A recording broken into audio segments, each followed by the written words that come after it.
Bonjour à tous, petite vidéo pour vous parler de ces manchons thermo-rétractables avec une pastille d'étain. J'ai fait plusieurs tests, hein. J'avais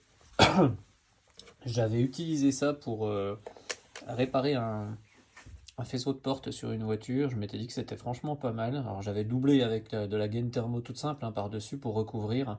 Sauf que en le faisant au décapeur thermique, hein, un truc tout simple de chez Lidl, c'est une catastrophe.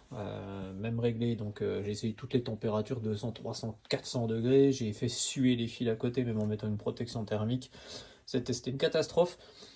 Et j'ai lu sur internet que ça pouvait aider au briquet, donc j'ai essayé au briquet, et que ça pouvait aider sinon de mettre du flux de soudure que j'ai fait avec du colophane et de l'alcool iso. Donc j'ai fait des petits tests. Donc au briquet sans flux ça marche pas. Au décapeur sans flux ça marche pas, ça tient pas. Alors j'avais fabriqué, donc j'avais ce petit embout, j'ai mis du scotch alu pour un peu diriger plus le flux de soudure. Après j'ai acheté ça sur AliExpress que j'ai dû déniapper parce que ça passait pas dessus. Donc là le flux est globalement dirigé, le flux de chaleur, donc réglé à 300 degrés.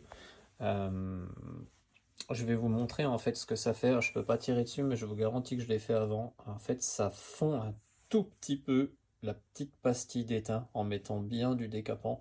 Et là c'est réellement soudé, mais bon, enfin, vous voyez, franchement, faut avoir confiance, hein, c'est pas top. Ça fait pas du tout comme dans les vidéos que je vois où la petite pastille au milieu elle disparaît complètement, ça devient du bel étain. Donc bon. Et ça tient, hein, la connexion, je vous dis, je peux tirer dessus. J'ai vraiment tiré fort dessus, ça part pas. Mais bon, pour le coup, je préfère les cosses avec la pince à sertir lambda et une gaine thermo par-dessus. Voilà, vous avez mon avis là-dessus. Je les ai achetés chez Lidl. J'en avais acheté, je crois, chez AliExpress. Clairement, c'est les mêmes merdes. Je pensais même que Lidl c'était mieux. Et ben, c'est pas mieux. Alors, est-ce que il existe des modèles plus chers, parce que forcément, ça vous vous doutez bien que ça coûte rien du tout, avec une pastille d'étain qui est de meilleure qualité. Là, l'étain, on le voit, bah, même sur la vidéo, il fait vraiment grisâtre. Bon, à voir. La gaine thermo en elle-même, elle fonctionne bien, hein, mais bon, pour le coup, la petite pastille au milieu, c'est quand même globalement du CACA. Voilà, merci de m'avoir écouté et n'hésitez pas, si jamais certains d'entre vous sont intéressés. Là, j'ai rentré il n'y a pas longtemps. En fait, j'ai acheté sur. Bon, de toute façon, il y a déjà eu largement assez de tests là-dessus. J'ai acheté